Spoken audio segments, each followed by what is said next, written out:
I want to know why that was the go-to. Taking 3 lives over nothing. Friends and family are reeling tonight after a couple and their unborn daughter were gunned down at work yesterday afternoon in North Fargo. It happened at Mellet Plastics in the 400 block of 27th Street North just after 2 p.m. when police say this man, authorities say 35-year-old Anthony Reese, opened fire on the couple as revenge after being let go from his job. Reese has since been charged with 3 counts of murder and faces the rest of his life in prison.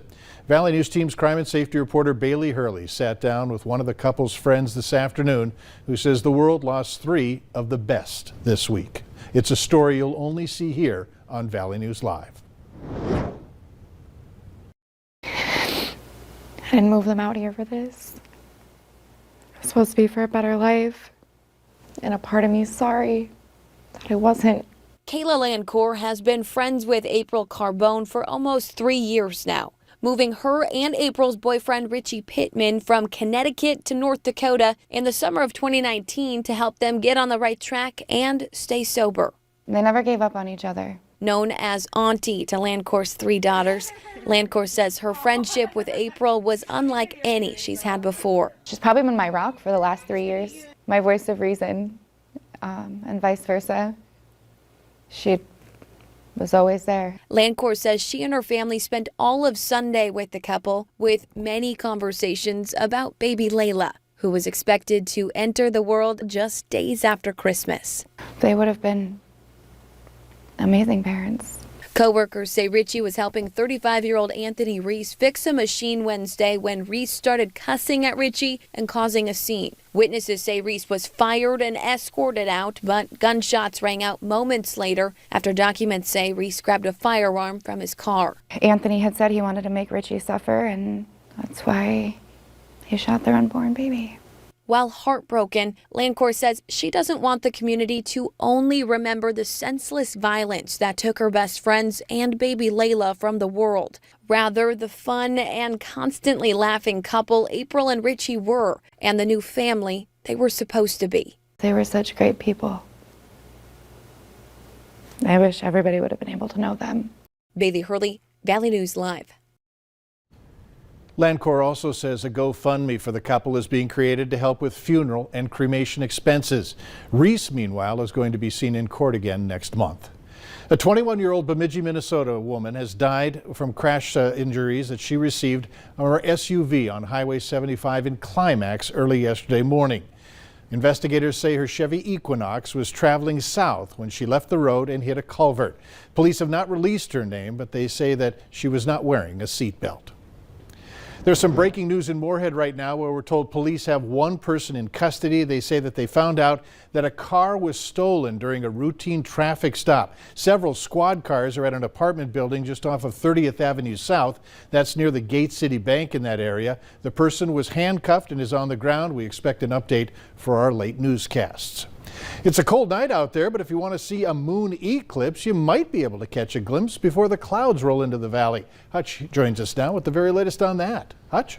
Mike, thanks so much. Good evening, everyone. That moon is rising over the valley. Some of us seeing it, some of us not, because of clouds that could limit our visibility. But in Devil's Lake, we're at least seeing some veiled shots of the moon. I'm going to go ahead and switch this over and show you the Grand Forks area, and things there are just a little bit more cloudy. There it is. All right, Grand Forks showing some clouds there at the Home of Economy location heading into the evening. Here's what we need to know about our chances of seeing the eclipse tonight. First and foremost, it really only begins at 1 a.m. At 3 a.m. it peaks and will be at the max amount of blockage by that Earth's shadow, and then it lasts until almost 5 a.m.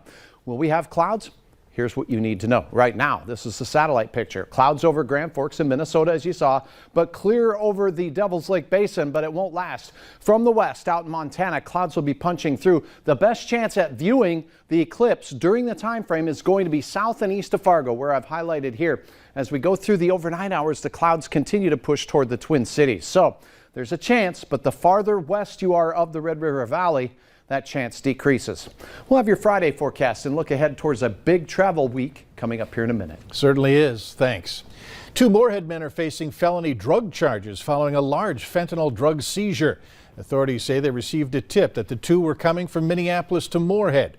Bradley Allen Swanson and Matthew Brian Katz were booked into the Clay County Correctional Facility for transporting 15 small bags containing a total of 343 M30 pills. They have a street value of around $12,000. Fargo police have released additional photos of the man they say committed Monday's armed robbery at that Casey's convenience store.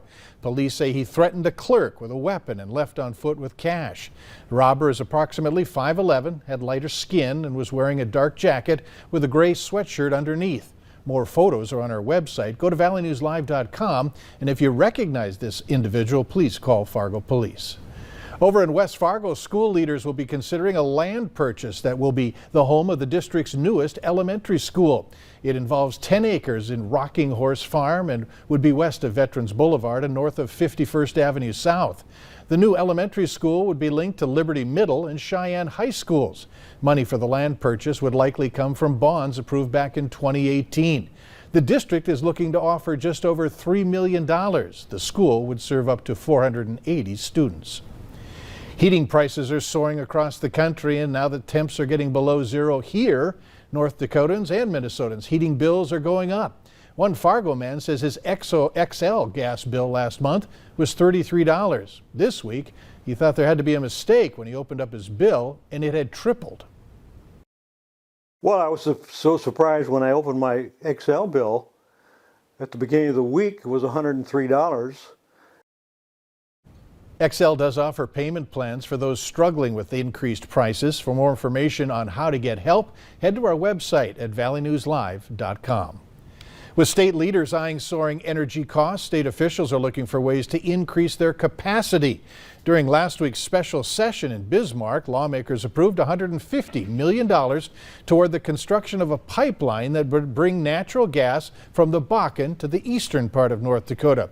The pipeline could provide up to 250 cubic feet of natural gas to the Red River Valley for heating and agriculture projects. Legislators said the biggest benefit of a west-east pipeline is to keep natural gas produced in North Dakota in the state. U.S. Senator John Hoeven of North Dakota says inflation is negatively impacting America's farmers, ranchers, and families. The senator stressed how Democrats' policies are driving increased prices and supply chain disruptions. The senator says surging production costs mean higher food prices for families. So when the administration and Democrats talk about passing their tax and spend bill, they say, oh, well, this won't raise taxes on anybody that's making more than $400,000. That's not true. Inflation is a tax on everybody, and it's particularly a tax on those who can least afford it. Inflation has increased 6.2% over the last year, reaching a level not seen since 1990. Midwestern states saw an even larger increase, with inflation up 7.3% from last year.